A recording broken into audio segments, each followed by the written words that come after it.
DS7 Crossback, de l'audace, naît l'excellence. Vous savez que nous avons un droit sur notre propre image et que nous pouvons autoriser autrui à l'utiliser ou pas. Mais qu'en est-il pour les biens, comme par exemple la pyramide du Louvre dans cette publicité pour la DS Citroën ?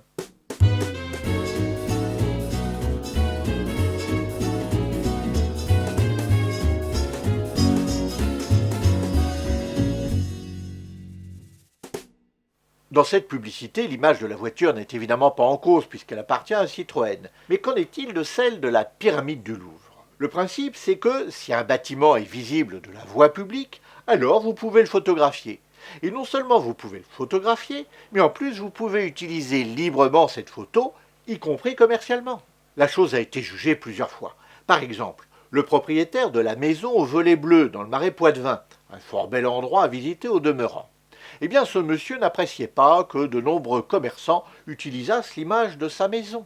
On trouve par exemple des cartes postales, des apéritifs, des sets de table représentant sa si photogénique maison. Et puisque ces commerçants vendent leurs produits sans lui verser un copec, il a donc décidé de les attaquer. Et il a perdu. En effet, le juge a estimé que l'image de son bien n'était pas un attribut de son droit de propriété. La conséquence, c'est que, puisqu'elle est visible du domaine public, alors on peut librement utiliser l'image de son bien, y compris dans un but commercial. La seule limite posée par la jurisprudence est que cette utilisation ne doit pas porter atteinte à son bien, par exemple en suscitant un trop grand nombre de visiteurs, qui troublerait la quiétude de ce monsieur, ou qui produirait des dégradations à son bien. Mais en l'espèce, sa maison n'est accessible qu'en barque, ce qui lui évite de trouver dans son jardin des promeneurs ou des campeurs qui viendraient détériorer ses fleurs. La même chose a été jugée dans l'affaire dite des volcans d'Auvergne. Quelle histoire, ça aussi. Il s'agissait cette fois d'une affiche. Vous savez, ces grands panneaux publicitaires qui décorent si agréablement nos mornes paysages, qui sans ça seraient totalement dénués d'intérêt. J'hésite entre ironie, sarcasme et cynisme. Eh bien, l'hypermarché Géant Casino avait choisi une superbe photo des volcans d'Auvergne afin d'illustrer l'une de ses affiches. Des propriétaires de terrains situés sur la pente de ce volcan avaient eux aussi agi en justice avec le même argument et le même résultat. Ils reprochaient à l'hypermarché d'avoir utilisé, sans leur accord, l'image de leur volcan. Et ici non plus, le juge n'a pas retenu une quelconque gêne pour les propriétaires, puisque cette campagne d'affichage est par définition éphémère, et qu'ils n'ont évidemment pas pu apporter la preuve d'un afflux soudain de visiteurs qui seraient venus piétiner leur vieil pâturage et dégrader leurs biens à la suite de cette publicité. Vous n'acceptez pas qu'on pose son cul 5 minutes sur votre saloperie de merde de colline. Cette solution est logique, car reconnaître trop facilement un droit à l'image des biens reviendrait à presque interdire toute photo ou tout film pris dans l'espace public. Et c'est-à-dire pour autant que la publicité de Citroën, pour revenir à elle, ne pose aucun problème. Eh bien si, il en reste au moins deux. D'une part, l'architecte de la pyramide du Louvre a un droit d'auteur sur sa création.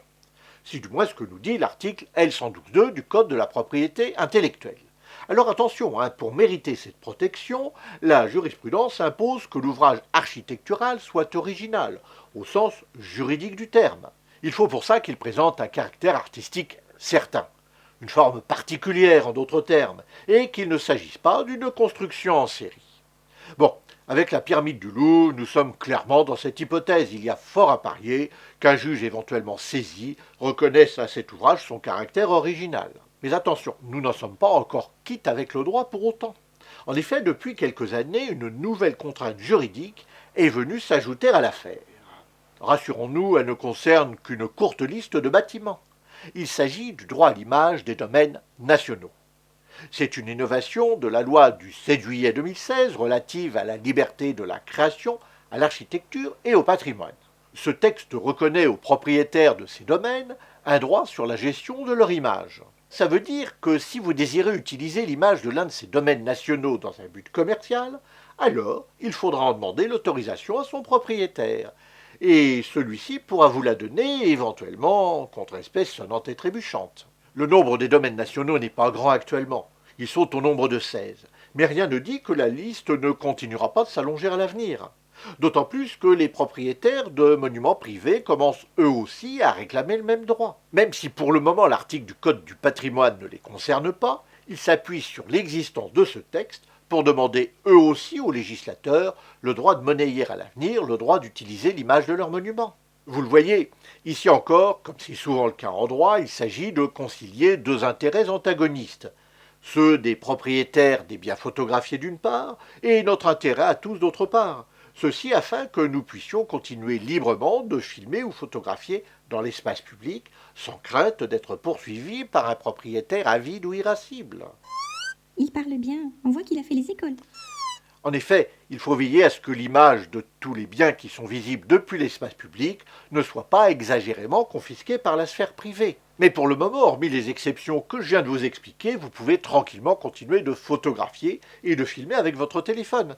Il faudra d'ailleurs que j'essaye un jour de filmer avec ça. N'oubliez pas qu'il y a toujours un petit gag post-générique. Et comme d'habitude, vous pouvez rejoindre celles et ceux qui aident la chaîne par leurs dons, par leurs abonnements, par leurs commentaires, par leur partage sur les réseaux sociaux. C'est important pour que la chaîne continue de se développer. Et si cette vidéo vous a plu, vous pouvez aussi apprécier celle-ci sur le droit à l'image des personnes ou une autre vidéo de « Vous avez le droit ».